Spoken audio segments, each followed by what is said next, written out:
Hello friends, today we'll start a discussion on an important topic from Main's point of view, and that is the issue of labor reforms. Now the issue of labor reforms squarely falls in the domain of economy and Indian economy. At the same point of time, a question on the regulation of the labor market can be cropped up in paper 2 also, but predominantly the question is more likely to come in the economy section or paper 3 in your mains examination. And so today we'll be discussing the issue of labor reforms, and as and when we get into the issue, we'll actually look into the whole matter from a more exam oriented approach and look at 4 or 5 major questions and 4 or 5 major dimensions of the whole issue of labor reforms and try to understand what the issue is all about. And at the same point of time, looking from an examination focused perspective, we'll look into the major points that have to be written in the examination and the major issues which have to be addressed while writing an answer. So the first important thing as we get into the whole issue of labor reforms, let's just for a moment start with a important cartoon which displays the whole issue and the complexity of the whole issue itself. Now what we need to understand here, the cartoon in front of you talks about the whole right for $15 campaign that's been started in the United States by workers who have been working with McDonald's, a major fast food chain in United States, where the workers have been arguing for an increase in the minimum wages from the current levels of $7.5 per hour to an increase of up to $15 per hour. And that is the whole context here. Whereas one of the fundamental dilemmas of the issue of labor reforms is to somehow bring about a reconciliation between an increase in the wages of labor or increase in labor wages and providing social security protection to workers on the one hand, and at the other hand, these social sector and minimum wages regulation should be enforced in a manner that the cost of production does not increase significantly. Or globalized world economy, we need to keep the cost of production on the lower side to ensure that the products produced are actually globally competitive in a world market.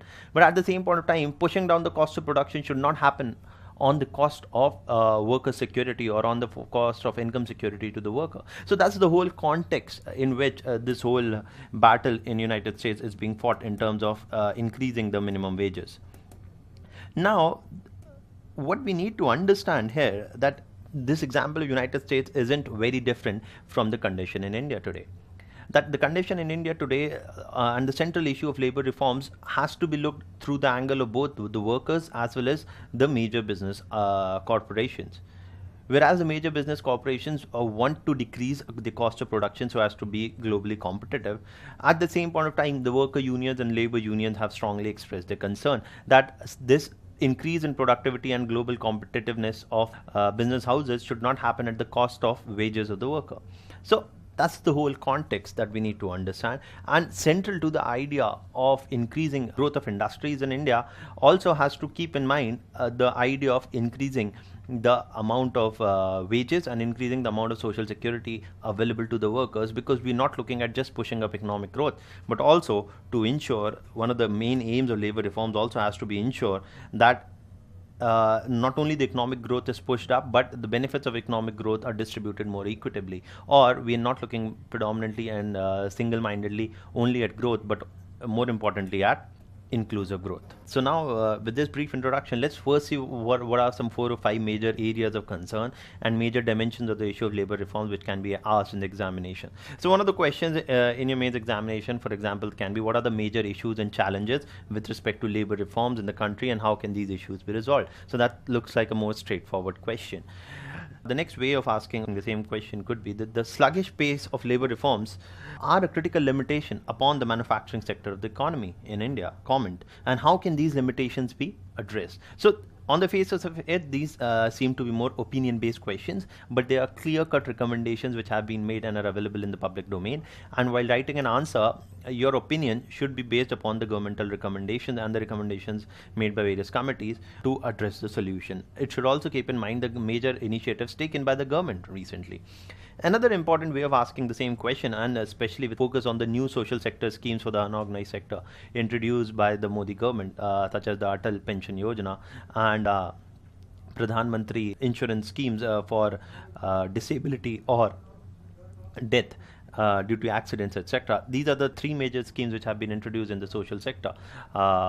which also need to be kept in mind. So the next important way of asking the question could be that evaluate the recently introduced social sector schemes for the unorganized sector and their significance with respect to the issue of labor reform. So how is the whole issue of social security for unorganized sector linked to the issue of labor reforms, and to what extent will they have an impact upon the manufacturing sector of the country? So that's another way of asking, that's another dimension of asking the question itself. For example, the last important way of asking the issue of labor reforms could be that reconciling workers' interests with that of key business houses is critical to the success of the Make in India campaign. And to what are the possible ways of achieving this? What are the possible ways of integrating the whole issue of labor reform in the context of the larger Make in India campaign, and what are the possible ways of achieving this? So these are the kind of probable questions which can be framed around the issue of labor reform, and we'll try to address them as we'll discuss the issue. So for the first thing that we need to understand is what are the major issues with respect to the labor sector today. The major issues with respect to the labor sector today can be termed as some 5 or 6 major issues.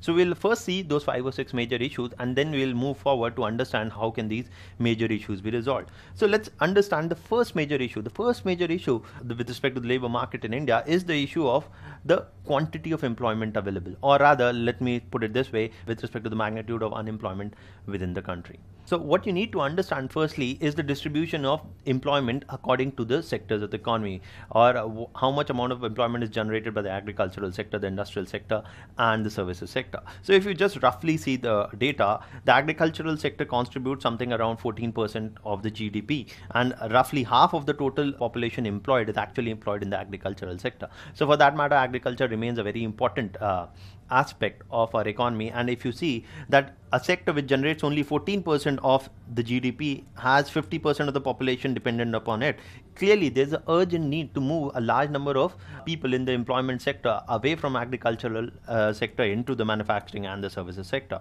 Now, at the same point of time, if you see the manufacturing sector, it contributes roughly 16% of the GDP and employs roughly 22 to 24% of the population.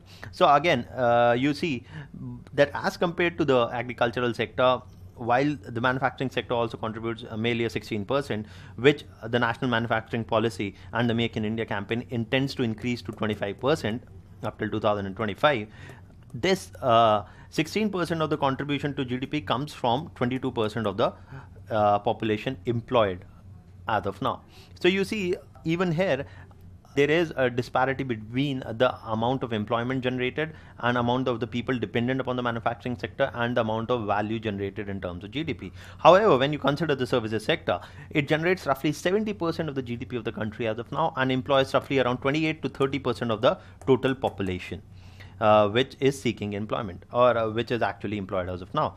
So if you see this data, what conclusions do you come to? The conclusion that we come to is the fact that there is an urgent and a pressing need to increase the employment share of the manufacturing sector, because in the post-1990 era, with the deregulation of the economy, there has been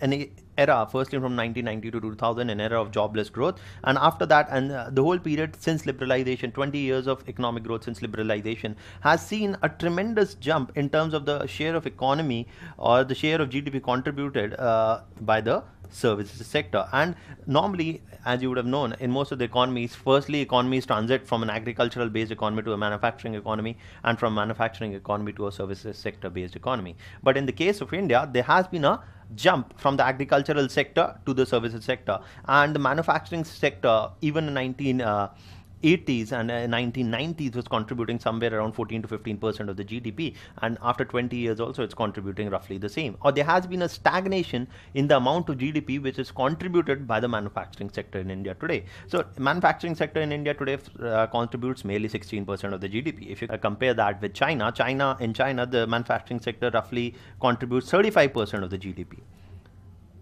And so the very fact that the manufacturing sector has been bypassed in India, and the GDP growth in India has been service sector led, has bypassed manufacturing, which is actually more employment intensive sector as compared to the services sector. So in spite of strong growth in terms of GDP percentage, GDP growth rates, 20 years, the growth in employment rate, or the growth in percentage of employment, has not kept pace, or that has what has been called as a phenomena of jobless growth.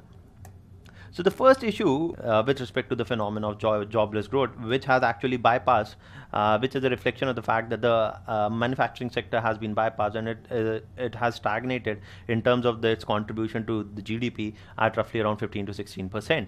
And because of this, the manufacturing sector in India contributes merely 22% of the total employment opportunities available in India. So if at all we need to reap the demographic dividend of the country, where roughly 10 million individuals are added every year from 2012 to 2022. Every year, roughly 10 million individuals are added to the workforce. If at all we need to provide employment opportunities to our working age population, which is termed as a demographic asset, we need to create more employment opportunities in the manufacturing sector. And this is something that has been missing as of now. So the question that arises is, what happens to the quantity of employment in this country? The quantity of employment in this country has been actually on the lower side, because of the fact that the number of jobs available in the manufacturing sector have been limited to the fact that they only provide employment to 22% of the population which is currently employed. And this share has to improve if we need to reap the demographic dividend. Now, if we put this in the context here, and how do we relate it to the issue of labor reforms, the issue or the rigidity of labor laws have been termed as one of the major reasons which has stifled the growth of large manufacturing industries in India. And you may ask, how has it happened? It has happened, and it has been termed as somewhat as the missing middle syndrome. Now, within the manufacturing sector, if we see, there has been a bimodal distribution. There has been a concentration of the manufacturing units, either as very large units or the micro and the small enterprises. So enterprises which operate, whose annual turnover is below 5 crores or 20 crores, the predominant amount of employment today is actually generated in the micro, small and medium enterprises, and the large enterprises are also comparatively lesser. So what has happened is that the amount of employment generated is concentrated in the unorganized sector of the economy. So there is a concentration within the manufacturing sector of small industrial houses on the one hand and large industrial houses on the other. These small industrial houses actually never turn or never become big industrial houses, or to that extent the growth of the small industrial houses never actually translates into them actually achieving economies of scale and becoming bigger and bigger over time. And why has this happened? This has happened because of the rigidity of labor laws, as is termed by a number of advocates of reforming labor laws. So how are labor laws responsible for this bimodal distribution, where workers are actually employed in smaller industries, where number of workers per unit is often less than 10 or 20 units per industrial establishment, and on the other hand there are major industries, manufacturing industries like car manufacturing industries and or automobile manufacturing industries and electronic manufacturing industries, which employ hundreds of workers. So on the one hand, a large number of manufacturing units in India employ actually less than 10 workers, and a few of them employ more than 100 workers. So we see that there is no middle ground here, that the growth of middle level industries is totally ruled out. And to that extent, there has been a rapid proliferation over the years of industries which employ less than 10 workers, and there has been a very slow increase in the number of industries which employ more than 100 workers. There has to be a reason and logic which explains this. Now, if you know that the way we define the organized sector and the unorganized sector is that normally the definition of the organized sector is any industrial establishment which employs more than 10 workers or more than 20 workers. It depends on whether they are connected to electricity or not, or whether they use in electricity or not. But nonetheless, for our understanding purpose, let's keep it this way, that any industry which employs more than 10 workers has to comply with a whole set of labor laws, whole set of pension reform laws, whole set of social security norms and labor safety regulations, if at all any industrial establishment has to employ more than 10 workers. And that is one of the reasons why, given the large number of laws, given the rigidity of laws, and given the whole idea of Inspector Raj, where the labor law inspectors actually harass the small industries owner themselves, there has been a tendency among small industry owners to actually establish, rather than establishing a single unit with 100 workers, they would prefer to establish, say, 10 units with 10 workers each. and so as to escape the regulation imposed by legal labor laws which apply to the organized sector, to any industrial establishment which employs more than 10 workers. On the other hand, there has also been a low growth of the larger economic houses because of the fact that any industrial employment group or industrial house which employs more than 100 workers, if at all it later fires any of those 100 workers, it has to obtain a permission from the labor commissioner of the respective region for doing so. And so this complicates the fact that while if at all any manufacturing unit hires more than 100 workers, then it becomes very difficult for them to fire these workers if at all the demand goes down or if at all the profits go down at their own will. Because this will require a permission to be granted by the labor commissioner of the respective region, and this permission from the labor commissioner is often not granted because of political reasons, because of the fact that there is a huge pressure on the government not to allow the jobs to be taken away. So in that context, what happens is that firms are very afraid of increasing the number of workers beyond 100, because then it becomes very difficult to fire those workers if at all the demand for their goods go down or if at all the amount of profit that the company makes goes down. So in that case, if you see that the pro-labor law reformers attribute the skewedness and bimodal distribution of firms to a reluctance on the part of small firms to expand. A reluctance on the part of small firms to expand because they will be subject to labor laws. If they employ more than 10 workers, they will come under the whole set of labor laws which apply to the organized sector.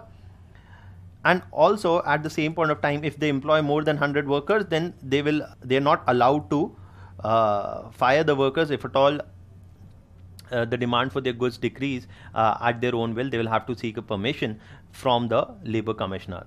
So these are the reasons why firms have preferred to proliferate in terms of smaller sizes, or the proliferation of firms has been more in terms of employing less than 10 workers per unit.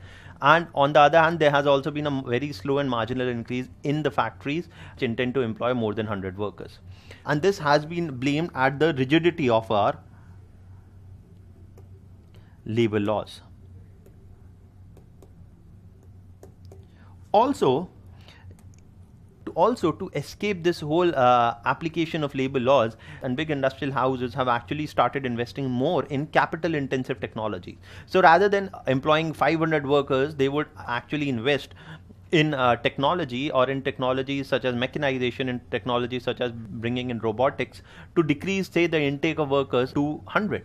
So if at all an industry, for example, earlier was employing 300 workers, because of the fact that it was subjected to the labor law regulations which make it difficult to fire an individual, they have reduced their intake of workers to say 70 or 80 and have employed more capital intensive technologies such as machines and mechanization and robotics to increase the productivity per worker.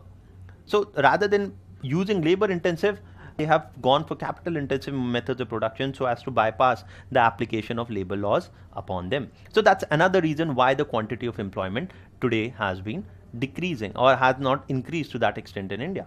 Or the manufacturing sector continues to contribute only a small amount of employment as compared to the other sectors. So that is why you see that the adoption of capital intensive nature of technology and the bimodal distribution of firms with the rapid proliferation of small industrial houses has been blamed on the rigidity of the labor laws itself. At the same point of time, the rigidity of the labor laws has also been blamed for the fact that labor intensive industries such as manufacturing clothes or manufacturing footwear, etc., have shifted to those countries which have more flexible labor laws as compared to India. And that is also one of the reasons why there are certain industries where the demand for labor is very elastic or is very seasonal. So, for example, the export market for textile goods increases rapidly around December during Christmas time, and it experiences a lean period during the summers. So that is why textile houses may actually need to employ more workers during the winter season than during the summer.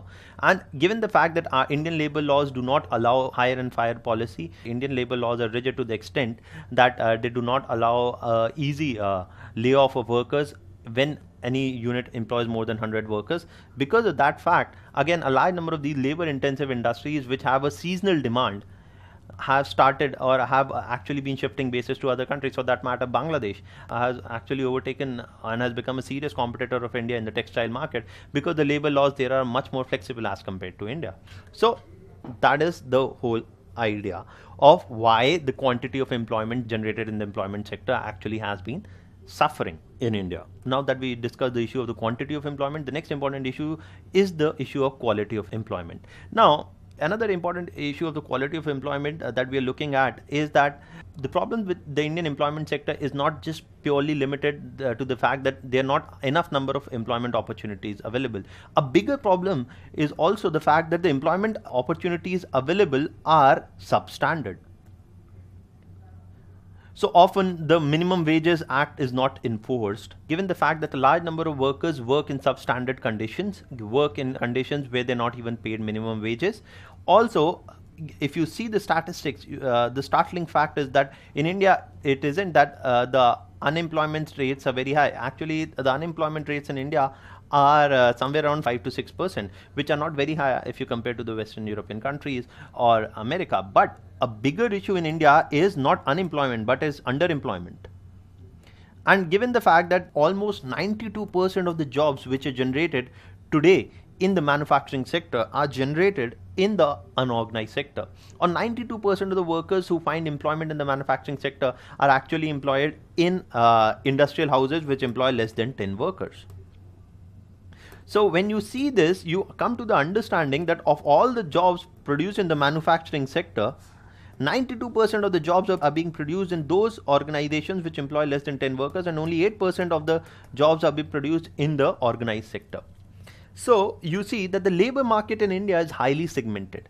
These workers who work in the organized sector are entitled to pensions, are entitled to paid leaves, are entitled to health benefits, etc., and obviously also minimum wages.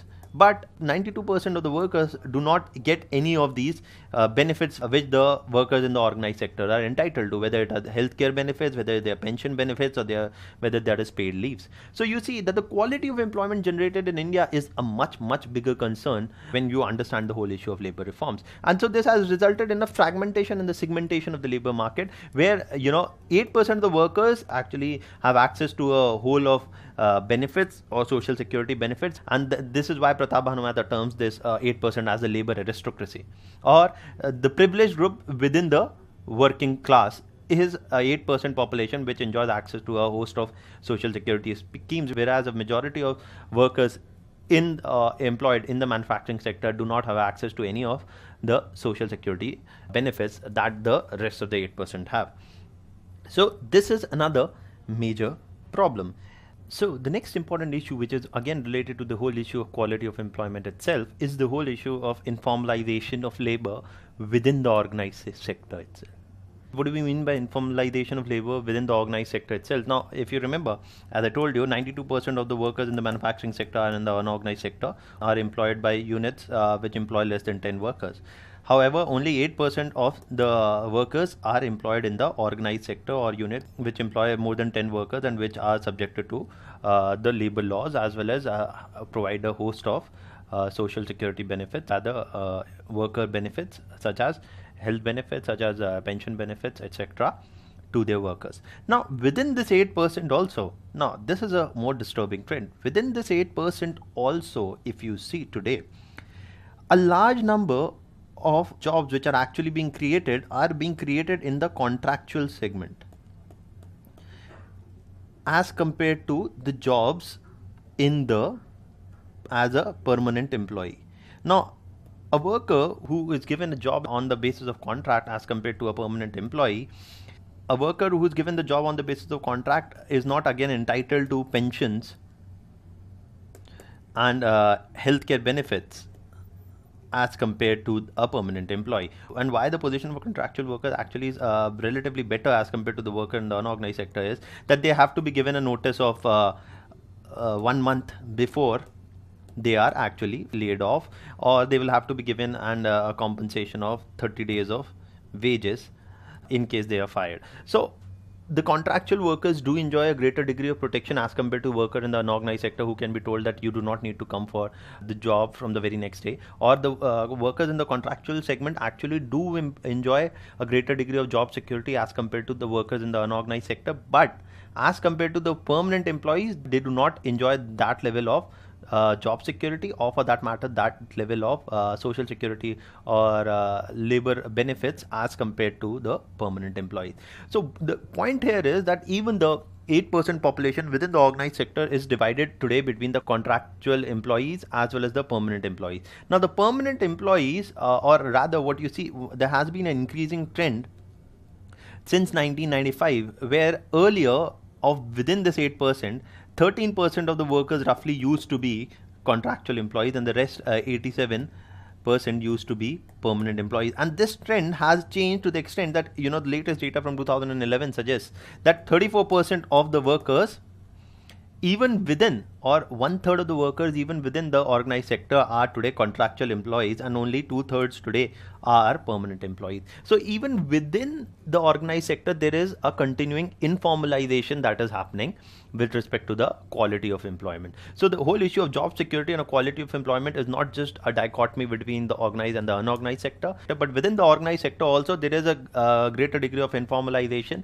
between the dichotomy between the contractual workers and the permanent employees, with 1/3 of the workers today coming from within the organized sector are also contractual employees. So that again points to an increasing job insecurity and an increasing degree of informalization of labor within the organized sector also. That's another manifestation of the whole problem of the quality of employment. So that is another major issue of concern that needs to be dealt with. If you see, for example, a large number of labor strikes have been broken in Haryana, in the automobile manufacturing region, in Manesar, etc. For example, the Maruti strike of permanent employees has been broken when the management tries to bring in contractual employees on a short-term contract from outside so as to continue with the production and strike called by the labor union. And this kind of a contractual employee versus a permanent employee classification within the organized sector actually pits one category of worker against the other, and the whole category of contract employees are often used by the employer to break the strike, which is called by a labor union. For example, something that has been witnessed in the case of Maruti strikes in Manesar in Haryana itself. So this is another major issue with respect to the quality of labor market. Now, another issue which is closely related to the issue of labor reforms and the issue of labor market in India, it isn't that the problem with respect to labor laws in India is that there are not much laws with respect to covering and regulating the labor market. The problem with respect to the labor market is that on the one hand we have a multitude of laws, to the extent that you must be knowing that labor is an issue, or labor laws is an issue, or labor reforms is an issue which comes in the concurrent list. That is, both the central and the state government can make laws on it, and different states have different laws to regulate the labor market within their states, and at the same point of time the central government also makes a certain category of laws which apply to all the states. So roughly, if you see the number of labor laws that are made by central government which are in one way or the other related with labor issues is 50. The central government has roughly 50 laws concerned related to the issue of labor market. On the other hand, different states have a different number of laws to regulate the labor market. Some have 50, some have 60, some have 100. And so you see there are almost some 70 to 100 laws in every state to regulate the labor market. And this vast multiplication of laws to regulate the labor market is itself a very big problem. And this complicates the need, and this complicates the whole issue of manufacturing sector itself. So if at all you're employing say more than 100 workers, then you are subject to some 100 labor laws if you are employing more than 100 workers. So this makes it virtually impossible for the business houses also to comply with all the labor laws which have been made by the central and the state government. And their inability to comply with the laws made by the central and the state government, because of the fact that there are so many number of laws, and a large number of these laws are actually also contradictory to each other. Because of this vast multitude of laws, it becomes very difficult for business houses to comply with these laws, and thus they are exposed to the mercy of the labor inspectors. The labor inspectors often have the power to impose fines and even jail terms on the management of the industrial houses if they are found violating the labor laws. So that's another major issue of concern, that it raises the difficulty of doing business. So rather than bringing in ease of doing business, this multiplicity of labor laws actually raises the difficulty of doing business in India and hampers the growth of the manufacturing sector in India, and thus the growth of the Make in India policy also.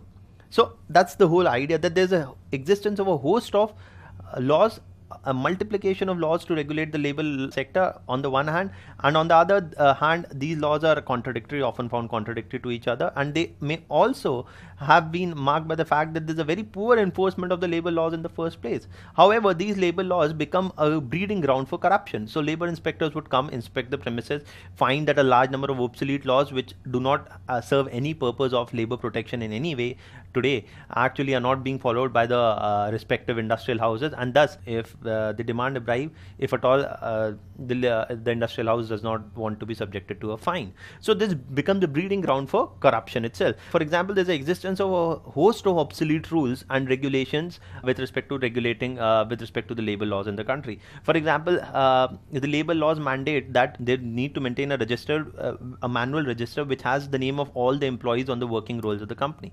Now, in an age of information technology, and when we're talking of e-governance and all, the labor laws specifically mandate that there is a need to maintain manual labor rolls and manual labor registers, and this cannot be done electronically. So that's kind of an obsolete law which was made somewhere in 1960s and 70s, and which is of no use today.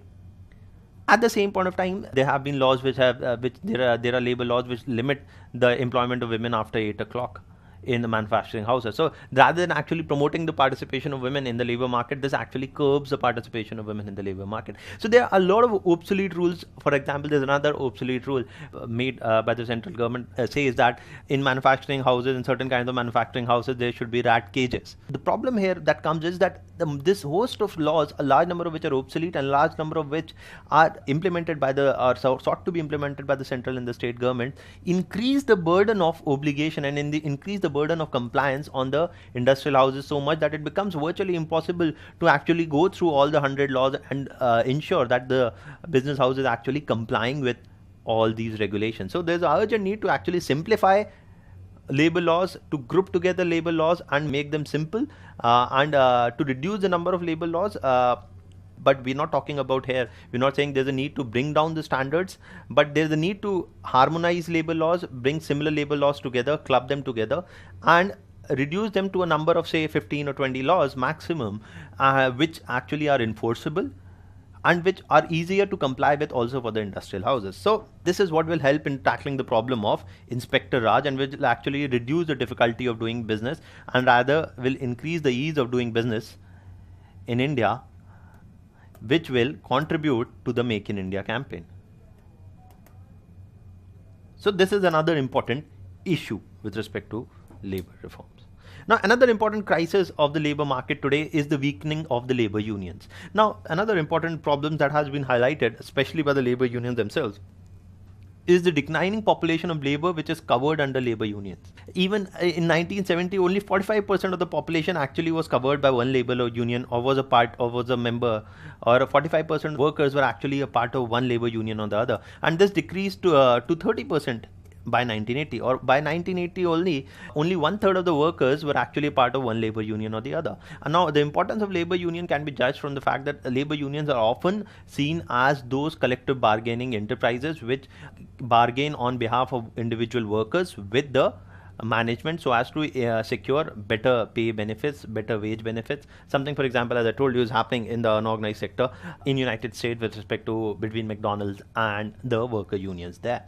So it is important, if at all workers' right has to be protected and workers' wages to see a significant increase, to that extent it is important that the coverage of labor union at least does not decline. But that is something that has been going on for a long time, and there is no reason to believe that there has been a reverse in this trend. So that is another important point. Another major problem, apart from this multiplicity of labor laws and the declining population under poor enforcement of the labor laws which are already in place. So on the one hand, we have large number of labor laws, a large number of which them are contradictory to each other and just cannot be complied with. On the other hand, we have a very less number of labor inspectors per the number of industries. At the same point of time, it is very difficult to enforce the labor laws which are on the record books or on the law books themselves. So on the one hand, you have a multiplicity of legislation, and on the other hand, you have a poor enforcement of those legislations themselves. So neither the multiplication of laws breeds corruption to the extent that it harasses big business houses, and specifically they harass mostly small business houses. On the other hand, the poor enforceability of the labor laws also does not help the workers, because of the fact that, for example, the number of labor inspectors also themselves are very less, or most of the labor commissions in states are actually understaffed. So, and this has happened due to the growing indifference of the ruling parties, state governments, and even the courts to the problems of the workers. And mechanisms, the mechanisms for workplace arbitration are largely dysfunctional. Negotiations between the workers and the management often end in failure, and the legal remedies for the unfair dismissal of workers can take years on end to actually solve the case. So on the one hand, there's a multiplicity of laws which breeds Inspector Raj and corruption, and on the other hand, there's a poor enforcement of these laws which also does not protect worker rights. So that is the important issue that has to be understood here. Now, at the same point of time, apart from these major issues which are focusing upon the quantity of employment and the quality of employment, there's another major important point that has to be understood. Whether it's the quantity of employment or the quality of employment, an equally important issue is the nature of the employees themselves, or to what extent the employees are skilled, or the issue of the fact that on the one hand we have less jobs and at the same point of time people who are actually employed either in the organized sector or in the organized sector have received no formal or informal training. By one estimate, if you see, only 2% of the population in India has received any kind of formal training for the industrial sector, and another 5% has received any kind of formal, and another 8% has received only informal training for acting in the industrial sector. So of the workers who are working in the industrial and the manufacturing sector today, only 10% have received any sort of a training in India, and 90% of the workers even in the industrial sector are untrained workers. Needless to say, untrained workers productivity per worker is going to be much lesser than that of the of a worker who is trained in that particular field of operation. So perhaps one of the biggest crises with respect to labor in India is the whole problem of unskilled labor, and that is why this correlates with the whole issue of the Skill India mission launched by the NDA government. So the whole idea of skilling India, the whole idea of Shramev Jayate, and the whole idea of reaping demographic dividend is also clearly related to the idea that labor reforms, and the whole idea of labor reforms also has to improve not just the quantity and the quality of employment, but also the employability of the employees themselves, or the employability of the workers themselves, and should specifically focus upon increasing the skill set available to our potential workers. So crucially related to this whole idea of the Skill India mission is thus the whole quality of the labor which is being employed. And to that extent, if you see that one of the primary aims of this labor reform is to push up manufacturing employment, and another important component of pushing up manufacturing employment is not just improving and increasing the quantity and the quality of employment available, but at the same point of time pushing up the productivity of our employees also, because pushing up the productivity of employees is essential to make the products of our industries more competitive at the global level. So if the amount of product or the productivity per employee is higher, then cost of production will actually come down, and if the cost of production comes down, then the market for the goods manufactured in India will increase, and this will give a boost to the manufacturing sector. So the problem of skilling in labor on the one hand is related to the Skill India mission, and on the other hand it is also related to the whole Make in India campaign. So that is why this is important. And when you see this, the levels of skilled workers in India as compared to say China or Germany or say South Korea, which are important manufacturing houses, then you see that only a meager of 10% of workers in India have some sort of a training, and only 2% have formal skill training, and 8% have informal vocational training. 2% really receive it in either ITIs or through apprenticeship or internships, etc. ITIs are the industrial training institutes, etc. And 8% of actually workers receive training on the job only. So, and when you compare this data with that from China and South Korea and Germany, roughly 50 to 75% of the workers there have received formal or some sort of an informal training. So you see there's a vast gap in terms of the fact that not only there are less employment opportunities, but an even bigger problem is mismatch between the skills available with the employees and the skill required by the employers. So that's another issue that the labor reforms and the issue of the labor market has to address. So now another important issue is, with respect to the whole issue of the labor market, is the issue of participation of women in the labor force of the country, or the issue, or rather the problem of low participation of women in the workforce in India.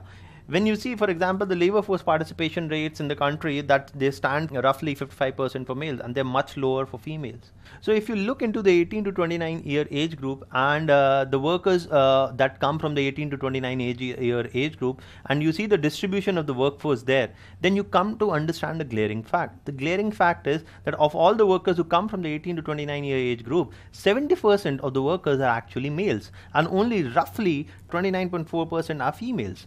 So, or roughly 30% are females. So you see, only as compared to of the total number of workers from the 18 to 29 year age group, there's a vast disparity in the amount of jobs which are available to females as compared to males. And so 70% of the workers are males and only 30% are actually females. So there's vast gender disparity within the labor market itself is an important issue of concern, and which needs to be addressed, because if female participate in the labor market, it will become a very important tool of gender empowerment. One of the most effective ways of bringing about gender empowerment is actually increasing the participation of women in the labor force or in the labor workforce itself. And to that extent, it's an important anti-poverty tool. Also, it is said that if you empower a female, you empower a family itself. And to that extent, if more females find employment in the job sector, in the labor market, then it will have a strong impact on the poverty levels of the country, on the malnutrition rates in the country itself.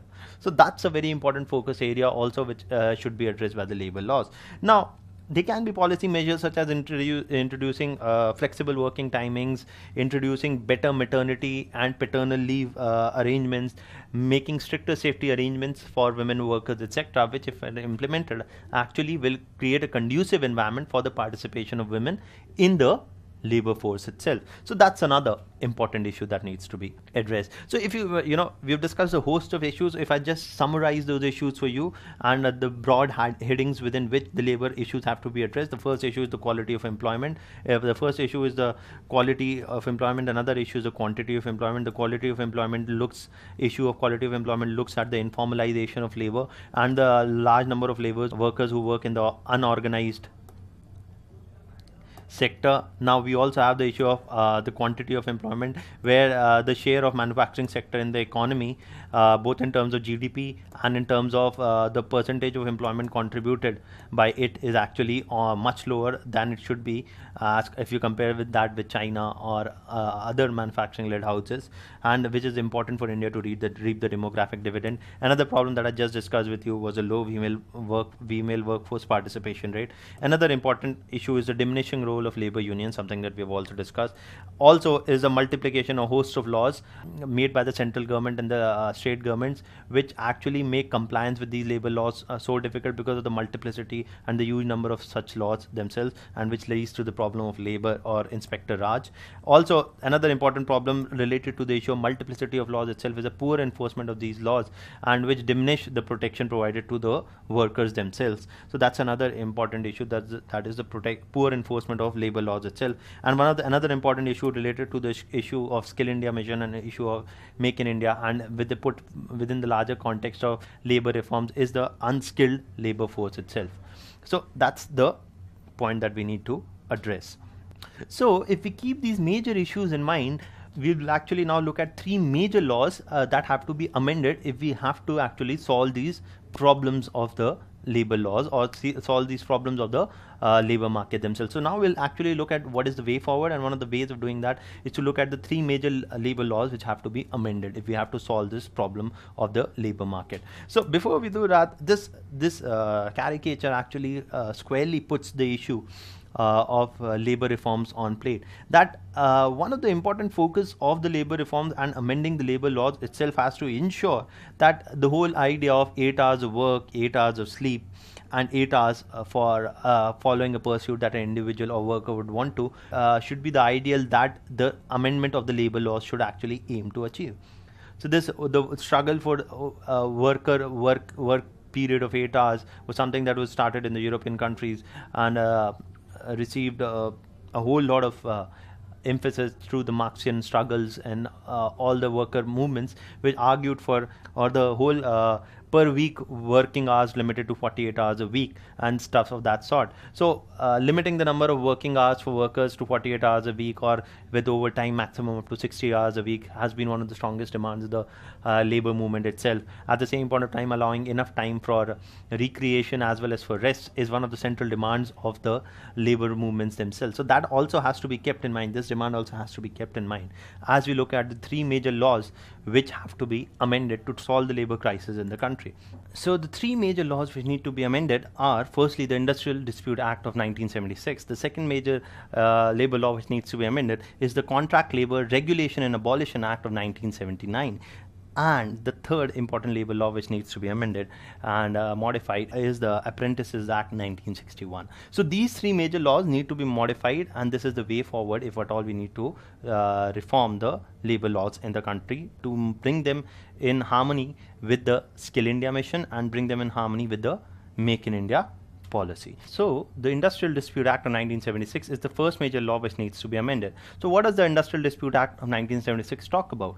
As I told you before, that the Industrial Dispute Act of 1976 basically has been one of the major acts which has been held accountable for the labor rigidity laws, or for the rigidity in the labor laws in our country. So the chapter 5B of the Industrial Dispute Act actually points out that if at all an industrial unit employs more than 100 workers, and if at all the industrial unit employs more than 100 workers, then in that case, if at all the management of the company intends to fire an employee, then they will have to obtain a permission from the labor commissioner.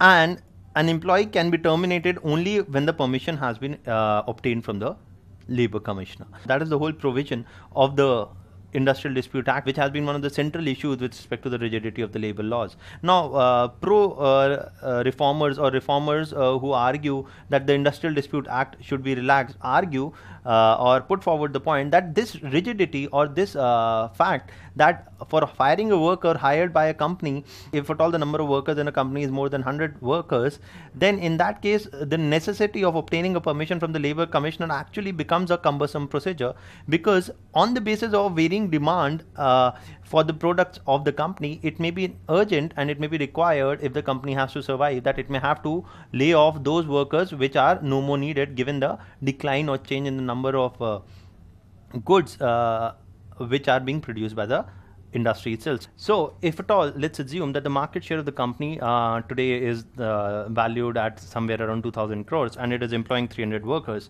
Now, if for some reason tomorrow the market share of the company drops to 1,000 workers, then the company may need to lay off, say, 100 workers, and may actually want to operate with just 200 workers so as to preserve its market share as well as to ensure the viability of the company. But this laying out of 100 workers will have to be approved by the labor commissioner of the respective state. And this permission to lay off the workers from the labor commissioner is often very hard to obtain, because it is often termed as politically incorrect if at all the workers are laid off by any company. This is seen as affecting the political fortune of any government which may actually give a permission for laying off these workers. So once the size of a firm increases beyond 100 workers, it becomes very difficult to lay off these workers in India, and this becomes even more problematic, and this issue of laying off workers even becomes much more problematic in case of manufacturing units with a more elastic supply of, or with a more elastic demand. For example, as I told you, the manufacturing industry in clothing or in footwear, where the demand for the goods from these industries increases around October, November and December in the global market, and decreases, and it witnesses a lean period during the summer seasons. So in this context, this rigidity of the labor law, where hiring once hired, it becomes very difficult to fire the workers when the size of the industrial unit is more than 100 workers, is one of the central issues of contention with respect to the rigidity of the labor laws. And there has been a demand for relaxing the conditions of the labor law. Now, just to give you a brief context as to why this law was introduced, this law was introduced by Indira Gandhi in 1976, and this was the time when the emergency was in operation, so as to give a projection that the government was taking significant steps to protect the right of workers, and to ensure that the workers are not hired and then fired at the mercy and at the whims and the fancies of the industry's owners. This kind of safeguard was built in, that the industry owners cannot hire and fire workers workers at their own will. And this was also supposed to strengthen the collective bargaining position of workers themselves within the industries. But over the period, it has actually morphed into a law which has imposed a kind of a labor rigidity with respect to the market, so as to avoid the application of this law. Manufacturing units often outsource, or manufacturing units, rather than employing 1,000 workers in one place, may actually employ say 70 or 80 workers in a multiple number of units. So rather than building a bigger manufacturing house, they may establish smaller manufacturing houses so as to escape the application of this law. And this prevents the coming up of big manufacturing houses in India, and this leads to a formulation of labor laws which is unattractive for big manufacturing capital to be attracted to India. And that is how it also, the rigidity of this labor law decreases the attractiveness of India as a major investment destination for manufacturing countries, and to that extent it affects the viability of the whole Make in India campaign itself. So that's the whole logic here. Now suggestions have been made that we can relax the law and say that what are the suggestions, we'll see as we'll move forward. Now, one of the suggestions that has been made is, for example, we can segregate layoffs and retrenchments and closure provisions within the IDA Act. What basically this means is that the term layoffs, retrenchment and closure are different terms and have different meanings. The term layoff basically means that if a worker is laid off, then the worker continues to be on the roll of the company. This laying off for a temporary period of time actually means that the worker will be called back again when the demand for the industry or for the demand for the goods made by that particular manufacturing unit increases again. So the worker is basically laid off for only a temporary period. That is the whole idea of layoffs. Now, what is retrenchment is, under the idea of layoffs, is actually assured that he or she will be taken on, will again be provided gainful employment when the manufacturing picks up pace again. So retrenchment is actually when the worker is laid off because of the decline in demands of the goods of that particular industry, but is given no fixed time period and is not even given minimal wage when the worker has been retrenched. However, the worker continues to be on the roll of the company, but there is no fixed time limit within which the worker will actually be called back for work. So, you can understand that layoffs are of a more temporary nature than retrenchment, and retrenchments are of a more temporary nature than complete closure. So a closure of the unit, of an industrial unit, would actually mean that all the workers will thus be denied any employment because the unit itself is being closed down. For example, the Nokia unit in Chennai was closed down recently, and all the workers were actually employed by other subsidiaries of Nokia. But the closure of the unit meant that all the workers working in that particular subsidiary were actually laid off completely. So the idea of layoff, retrenchment and closure are conceptually different terms. But for the sake of simplicity and for the sake of UPSC, we'll term them in the fact that the suggested reform, so as to reform the Industrial Dispute Act, has been that rather than completely abolishing the Industrial Dispute Act, which may be difficult in a democracy, given the fact that we are not looking at completely replacing any kinds of safeguards for workers. From the one hand, where it is absolutely impossible to fire workers, given the fact that you need a permission from the Labour Commissioner, to we do not wish to migrate from this current position to a position where the workers are totally at the whims and mercy of the employer, to the extent that the employer can decide how many workers it wants and how many workers it doesn't want when the demand for work goes down. So we need to understand here that worker and work security for the employees has to be brought about in a harmonious fashion and has to be reconciled with the interest of the employer themselves. So we need to actually bring the interest of employer along with the interest of the employee. So while employees are more concerned about work security and job security, and that is why the Industrial Dispute Act was introduced, we need to relax the provisions of the Industrial Dispute Act so that the interests of the employers also are kept in mind and it doesn't become completely impossible to fire any worker. At the same point of time, we do not need to completely scrap the Industrial Dispute Act as of now, because it does offer certain safeguards against arbitrary hiring and firing policies that the employers may adopt if at all the Industrial Dispute Act is completely abolished. So the suggested reforms is that for layoffs and retrenchments, if the need for the governmental sanction should be increased from 100 workers to 300 workers. So any industrial unit which employs more than 300 workers should actually take permissions from the labor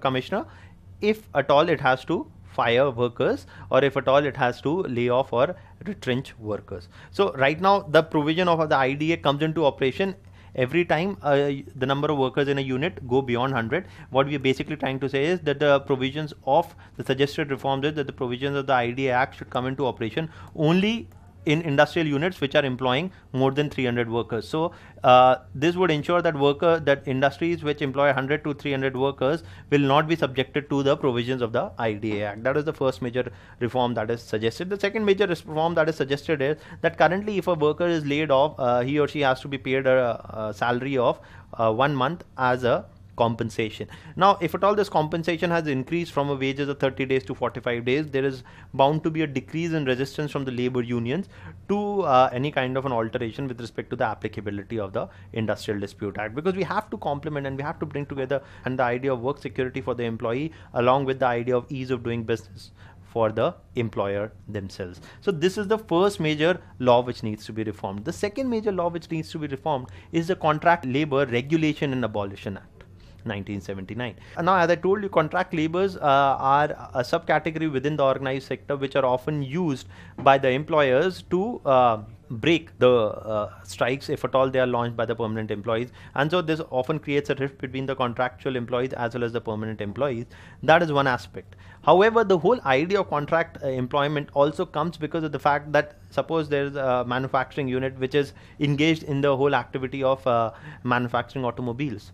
Then in that case, the core activity, the core function of the industry in which it is engaged and which is generating productive economic revenue is the manufacturing activity or the automobile manufacturing activity for that particular industry. So, but at the same point of time, the industry does not need workers only who actually carry out the core task of manufacturing automobile. It also needs guards, it also needs watchmen, it also needs sweepers and cleaners, which are also important to the working of the factory or the industrial unit itself, but they cannot be termed as the core activity of the industry itself. So the whole idea of contract labor comes from the fact that every industry or most of the industries, industrial units have certain core functions and certain non-core functions. So the whole idea of regulating and abolishing contract labor is based on the fact that contract labor should be abolished in the core activities of the company, and the application of contract labor should be limited to the non-core activities of the company. So for example, a automobile manufacturing unit can actually hire contract workers for activities such as sweeping, activities such as cleaning, activities such as guarding the industrial establishment, etc., and can outsource this work to another smaller company. So the whole idea of outsourcing is based upon the idea of hiring contract workers which are hired on the contract workers, but the 1979 Act clearly states that hiring of contract workers should be limited to the non-core activities, and hiring of contract workers should be abolished or should be prohibited in the core activities. Now the whole idea here is because often contract workers do not enjoy the same job security and often they are hired at lower wages as compared to the permanent employees. The idea here is that the core activities of the company should not be performed by contract employees, so as to ensure that the permanent employees are not bypassed and their bargaining power with respect to the management is not weakened if contract employees are brought within the industrial establishment. So if the contract employees are brought within the industrial establishment within the core activities, this will lead to a weakening of the collective bargaining position of the permanent employees themselves. So if at all with respect to non-core activities only, the Contract Labor Regulation and Abolition Act 1979 actually allows the employment of the contractual workers. However, what we need to understand is the contract labor laws allows flexibility and permit outsourcing, and this outsourcing should be limited only to the non-core activities, and that is why if at all as the Supreme Court has pointed out that if work performed by a contract labor can be termed as a core activity, then such a kind of employment of contractual labor will be illegal and invalid in the eyes of law. So one of the important things while they have been labor rights workers and labor rights lawyers who have argued for a complete abolition of the contractual labor and to modify the contractual labor regulation and abolition act into a contractual labor abolition act itself. What we need to understand today that the distinction made between core and non-core activities needs to be continued with, in the light of the fact that in a globalized economy where the cost of production is a crucial determinant of the factor that where will the investments or industries be located, it is important that the core activities are not subjected to contractual employment to protect the interest of workers. But when it comes to non-core activities, they can be outsourced on contractual basis to bring down the cost of production. So, again, we're trying to strike a middle ground here, and the middle ground here has to be that, and under no condition, contractual workers should be allowed into the core activity. And for that matter, even in the 1976, the central government actually issued a notification which clearly stated that with respect to central government offices and with respect to central government employees, with respect to central government offices, even categories of jobs such as sweepers, cleaners, dusting, and watchmen and building should be considered a core activity.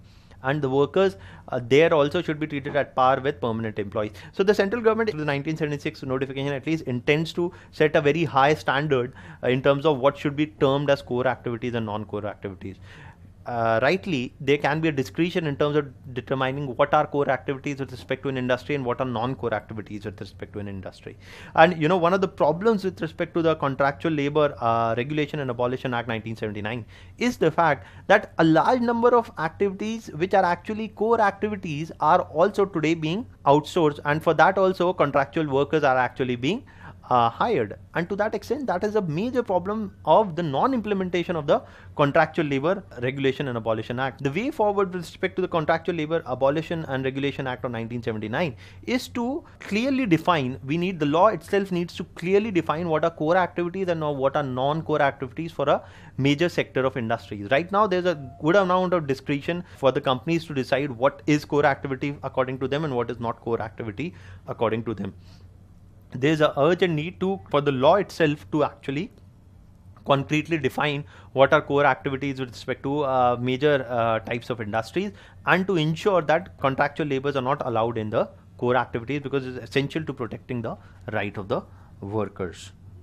So the third important labor law which needs an important amendment and which actually needs a radical overhaul itself is the Apprentices Act 1961. Now the Apprentices Act 1961 lies at the heart of the Skill India mission, and to that extent is an important component of the whole Make in India campaign also. So that is the whole logic that we are actually looking at. Now, if at all we look into the dimension of the Apprentice Act, we have to understand that let's just for simplicity first understand what is the idea of apprenticeship.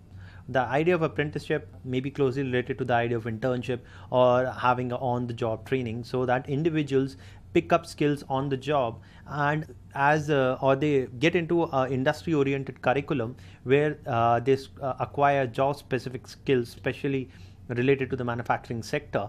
And these job-specific skills related to the manufacturing sector are acquired on the job over a period of 1 to 2 years. During that period, the apprentices or the interns are paid not the complete wages or not the minimum standard wages, but are paid a part of the minimum standard wages. So they can be paid, say, half of the wages to what is paid to a normal skilled worker. So the whole idea of the Apprentice Act 1961 and the whole idea of apprenticeship or internships as is understood is to bring in the idea of on-the-job training.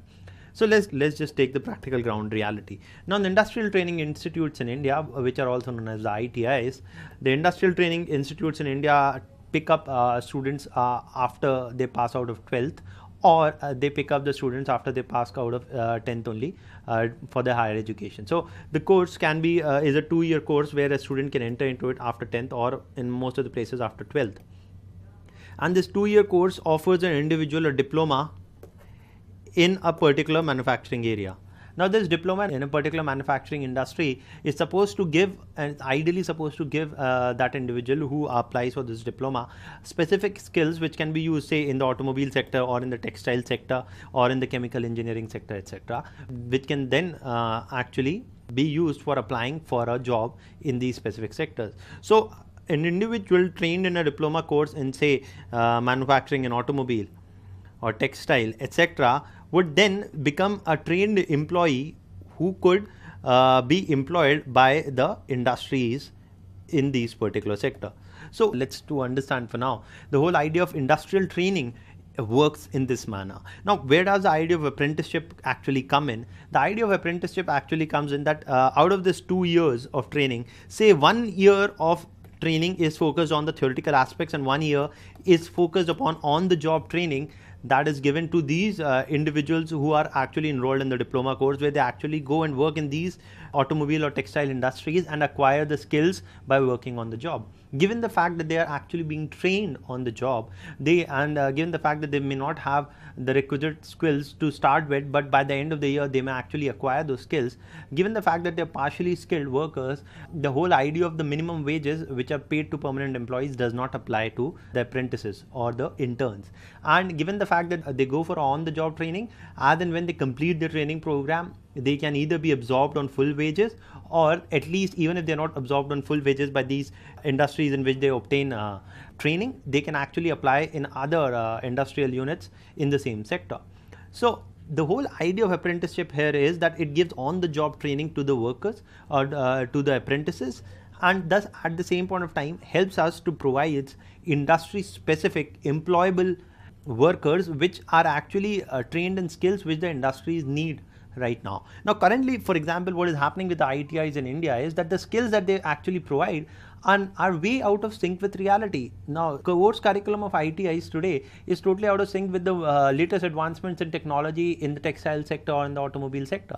So the people who actually come out of these ITIs are not skilled enough to be employed directly by these industries. And so in spite of the fact that there is a huge amount of population available in the labor force today, a major chunk of this population in the labor force itself is poorly trained, or there is a skill mismatch here. The skill mismatch is between the skills that prospective employees have and the skills which are actually required by the manufacturing industries today.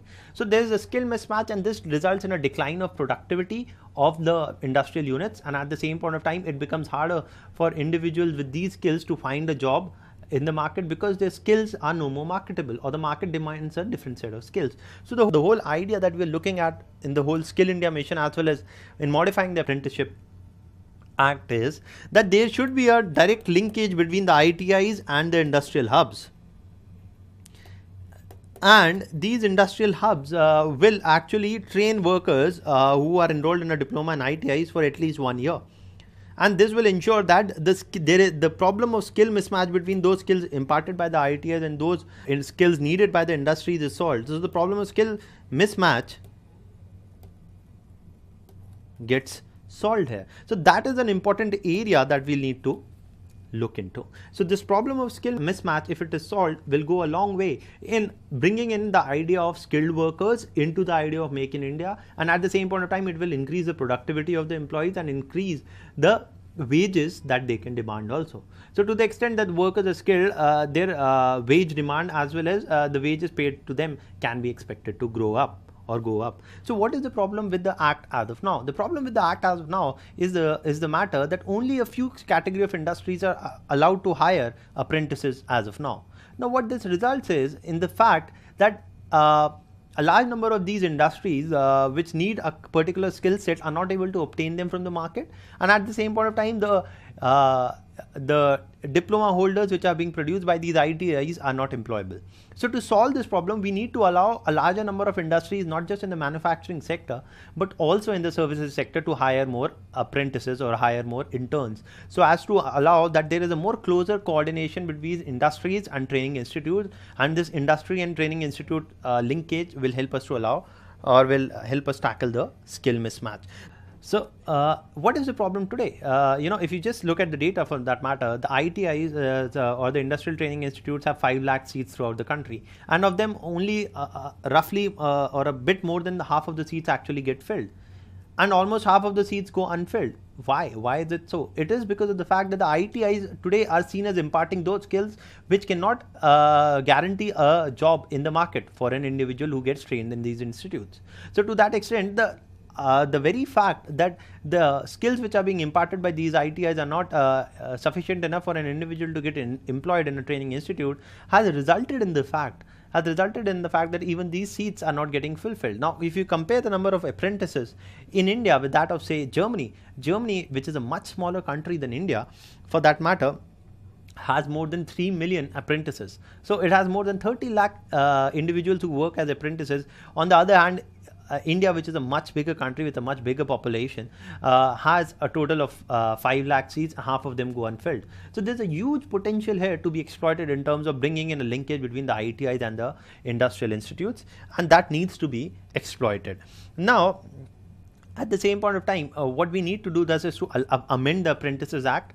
And currently the number of the areas of industries in which apprentices are allowed to be hired by manufacturing units is very small. We need to allow a larger range of industries to hire apprentices so as to bring about a closer linkage between industries and training institutes. At the same point of time, we should allow the hiring of apprentices not just in the manufacturing sector but also in the services sector.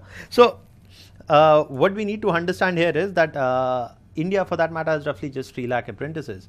Germany has 30 lakhs. So that's a big difference that we can adhere to and we can actually cater to. And that is why the country needs to include at least 10 to 12 young people, 10 to 12 million young people in this program in the future.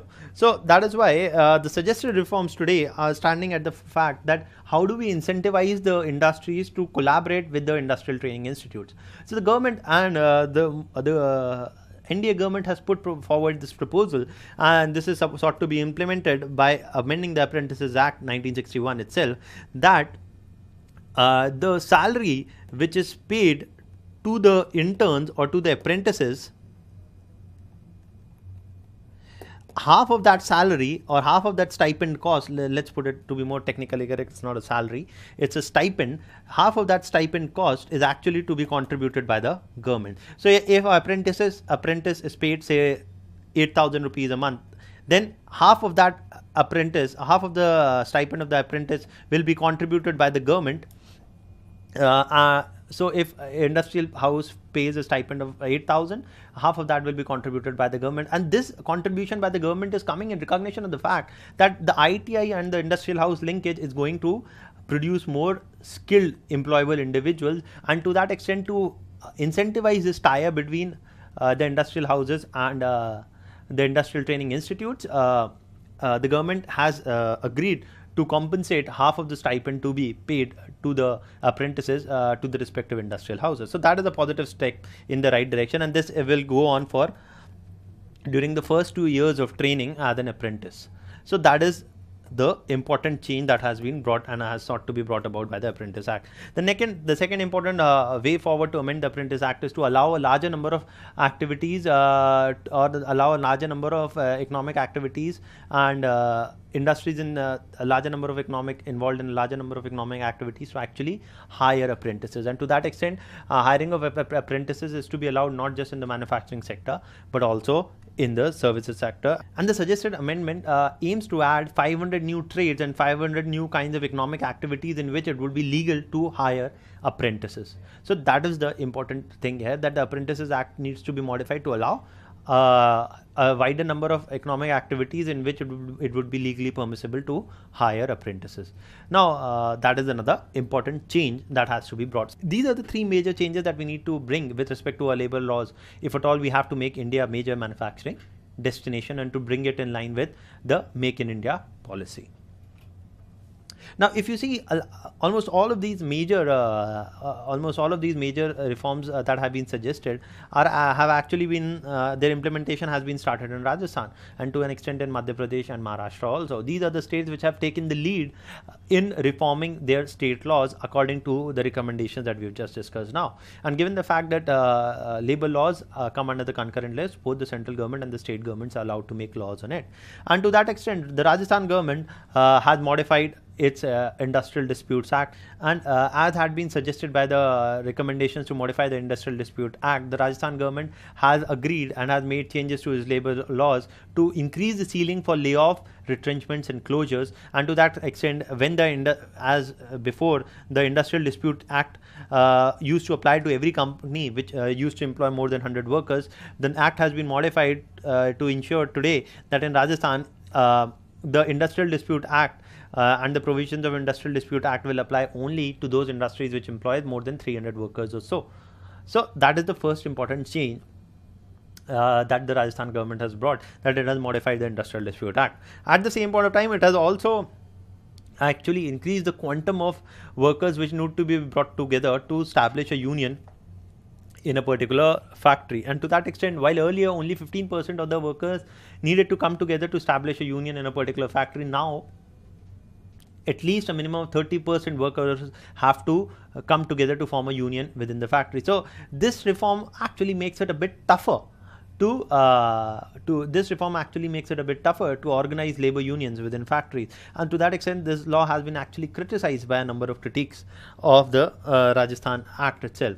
Now, at the same point of time, while earlier the definition, as I told you, the definition of organized sector was any unit employing more than 10 workers in case of the fact that the industrial unit uses electricity, then it was classified as a organized sector industry. So while the earlier definition of organized sector was that more than 10 workers, if employed in an industrial setup which uses electricity, was classified as an organized sector, and any industrial house which has more than 20 workers, if it does not use power, will be classified as a organized sector industry. So earlier the norms were these. The Rajasthan Act changes these norms and says that earlier, as compared to earlier, when 10 people were required, now 20 people will be required to classify industry as a organized sector industry, and to which all the labor laws will apply.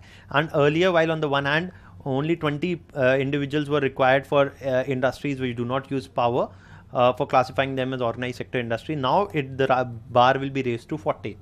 So you see, again, when 10 workers were required earlier to be classified as organized sector, now the quantum has been increased to 20, where it was 20 before, it has been increased to 40. So it actually allows a larger number of industries in this sector or these small industries to actually escape the whole multiplicity of labor laws which are sought to be imposed according to the respective labor laws of the central and the state government. So it allows a larger number of smaller units to actually escape the labor law provisions. That is the third important change actually that the Rajasthan amended labor laws actually bring about. So to that extent, it has been seen that these changes have been made to the labor laws, and a good number of them actually have been supported, but some of the labor laws, especially increasing the quantum of workers required to establish a labor union, have actually been criticized by labor rights activists. And to that extent, it's a more of a mixed bag when you see that to what extent the amendments introduced in labor laws by Rajasthan government have been progressive. So that's another important that we needed to consider, and that is something that you need to keep in mind when you're writing an answer on labor unions, on the modification of labor laws itself.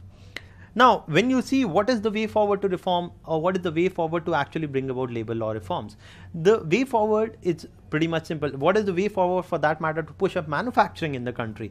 The answer to this is similar to the fact that what is the way forward to push up the employment or the employment opportunities in this country. When we look at the way forward to push up the employment opportunities in this country, we need to bring in a certain number of measures and we need to bring in a certain number of changes. And this change is the aim of these changes should be to create productive employment opportunities for some 8 to 10 million individuals who are joining the workforce in India every year and will continue to do so for the next 10 years. So we need to create adequate number of jobs, and at the same point of time, we need to improve not just the number of jobs available in the market, but also the quality of employment, or not just the quantity of employment, but also the quality of employment opportunities available in several sectors, such that there is a real and a substantial increase in the wages paid per worker. So that is the important thing that we need to, this is the ultimate change that we need to bring about. And how do you bring about such change with respect to the employment in the country? We need to bring in both supply side as well as demand side measures, if at all, and we need to apply both this, we need to address both the supply side as well as the demand side constraints. If at all, we need to push up the employment opportunities available in the country. So the most important supply side changes that we need to bring about is to accelerate the growth of the economy. So to accelerating the growth of the economy, yes, labor laws are an important portion, but there is a whole other categories of things and a whole other major issues which have to be resolved if you have to push up the growth of manufacturing sector in the country. So whether it is the availability or access to capital that needs to be pushed up, or whether it is easier environmental clearances or availability of land, or yes, the reform of labor laws and the availability of physical infrastructure such as roads or power, etc. These all things also need to fall in place, whether it's the availability of physical infrastructure, or is the availability of capital, or is the availability of ease of doing business, which can be judged from the fact that how many clearances does the industry actually need to obtain to start operating in India. So whether it is obtaining clearances from the environmental boards, or it is obtaining clearances, or having easier access to the land markets, etc. All of them need to fall in place if we actually need to push up the employment opportunities as well as to push up the manufacturing growth rate of the country. So that is the first important thing. And at the same point of time, while giving a push to the manufacturing sector of the country, there needs to be a stronger focus. There has to be a very strong and specific focus on labor intensive sectors of the manufacturing economy. And labor intensive sectors of the manufacturing economy, for that matter, are gems and jewelry. For that matter, are textile. For that matter, are footwear, which are more labor intensive manufacturing industries, and the government should have a specific focus upon these labor intensive manufacturing units if it wants to push up the number of employment opportunities available in the country. So these are the demand side measures and demand side constraints that we need to address if we need to increase the demand for skilled labor in the countries, and if we need to increase the demand for skilled employees in the country. So that is a demand side measure that we need to address. The more supply side measure that we need to address is addressing the shortage of skills. So we know, so on the one hand, we should push up the demand for workers, and on the other hand, we need to supply. We need to ensure an adequate supply of workers who are skilled. So we do not need only enough number of workers, but we also need employable workers and workers who have skills which are in sync with the needs and the demands of the industry. So we need to produce enough number of skilled workers. That is a more supply side constraint that we need to deal with, because a large number of workers today in India have received no formal or any sort of an informal training also, and they directly are actually, and thus that makes them unemployable for a wide category of industries. So that's an important thing that also needs to be addressed. And also another important thing that we need to do, apart from addressing the supply side and the demand side, is to ease up the regulations which regulate the labor market, so as to allow that there is what we basically need to do is to allow the labor markets to operate more freely, and to that extent we should not impose artificial rigidities upon the labor market, and should allow that the demand and supply of labor is allowed to come in equilibrium without very stringent regulations being put on by the government, which may actually disincentivize the creation of more jobs in the long run. So that is another thing that we need to do.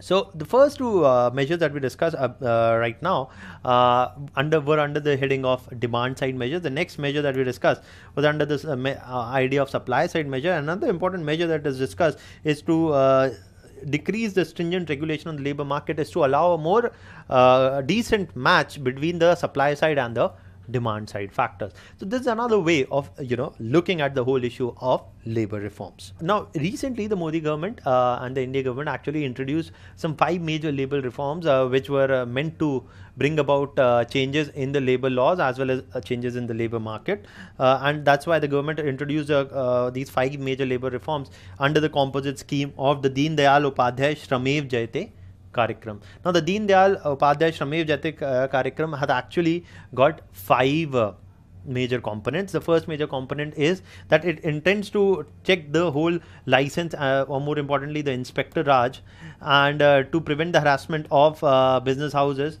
at the hands of labor inspectors. And to that extent, it introduces a new inspection scheme which takes away the discretionary powers in the hands of labor inspectors, who could at their wish go and conduct a surprise survey and a surprise check on the factory premises of any industry within their jurisdiction to see whether they are complying with the labor laws or not. Now they will, rather than this discretion which actually resided with the labor commissioner, which resided with the labor inspectors, this discretion has been taken away from the labor inspectors, so as to ensure that this discretion is not misused, and rather the labor inspectors will receive a random list of factory premises and a random computer generated list of factory premises where they should go and actually conduct a inspection. So the discretion of which factory house they actually want to go and conduct a surprise check, it has been taken away, and it will be automated computer generated system which will take away the discretion from them, and this will reduce the possibility of corruption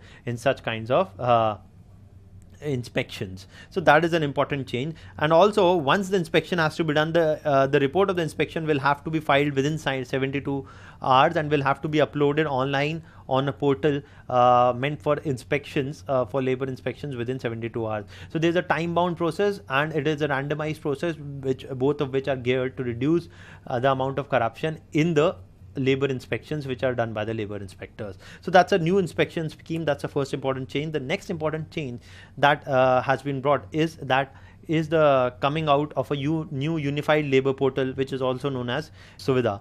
So a new unified labor portal will actually, which has also been named as the Shram Suvidha portal, basically firstly gives a unique identification number to every factory which employs workers. So every factory which is coming under the ambit of labor laws will have a UIN number or a unique identification number, and this unique identification number can be used to track all the labor inspections which have been done in the past year. What was the result of these labor inspections, and what was the deficiencies, if any, were found in these inspections. And the whole unified labor portal actually also makes it much simpler for the employers to file a compliance report with respect to their compliance of labor laws which are there on the statute books. So earlier there used to be, for that matter, it's kind of unbelievable. Earlier there used to be an 80-page form that had to be filled by industry owners as a compliance report with respect to the fact that whether they're following the labor laws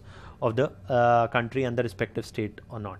And now this is sought to be reduced today from 80 pages to a single page, and that will make it easier for the industrial houses to file a compliance report with respect to the labor laws. So there's an aim to actually harmonize and bring together a large number of labor laws into a much smaller number that will make compliance with them also much easier. And also there will be a common window for registration of units and for reporting of inspection, for submission of inspection reports and submission of annual reports and grievance redressals, if any, that have been done with respect to the labor unions of respective industries. So a UIN will, the unique identification number for industries will become like something like an Aadhaar that we have for individual citizens, which will help to track all the activities specifically with respect to labor laws and labor compliance of a particular industry. So that unique identification number will help to track to what extent the company actually has been compliant with a whole variety of labor laws, and also with a whole sort of other regulations which a particular industry in a particular sector actually has to comply with. So the third important change and the third important initiative under the whole Shramyev Jayate program is to bring about a universal account number. This universal account number will basically allow transfer of funds, of provident funds of individuals who actually change their location of work from one industry to another, and this will basically allow the mobile workers to carry their contribution that they made to the provident funds in the previous industry to the next industry they actually move into. So that also solves this problem for workers. Another important change is with respect to the apprentice Protsahan Yojana, or that is with respect to the amendment of the Apprentices Act itself. As we had discussed, the new scheme actually aims to provide 50% of the stipend cost to those industries which actually tie up with the industrial training institutes, and 50% of the stipend cost will be contributed by the government for the first 2 years of training, when this training is given in collaboration with a particular industry, and half the stipend cost for that industry, half the stipend that industry pays to the apprentice will actually be reimbursed by the government. Now, the aim of the government is to actually increase roughly from 2.5 lakh apprentices today, to increase that number to 23 million. So that's a huge shift that we are looking at, and if that picks up, it will actually strengthen the whole idea of Skill India mission itself. And lastly, another important initiative that the government is looking forward to introduce is to bring about a convergence of social security schemes. Now, convergence of social security schemes is important to push up the quality of employment available in the country. So unless and until an individual's employment does not offer him or her enough health benefits, enough life security benefits, enough disability benefits, and enough benefits and safety measures which may actually be initiated if a worker suffers from disability or accidental death or any kind of a serious health problem, then the job security and the quality of employment opportunity available to workers will actually get severely affected. And that is why a strong component of the labor law reforms actually has to focus upon the quality of employment which is made available in the country. To that extent, to improve the quality of employment available in the country, there has to be a very strong focus upon the social security schemes, which will play a very important role in the whole picture of labor law reforms themselves.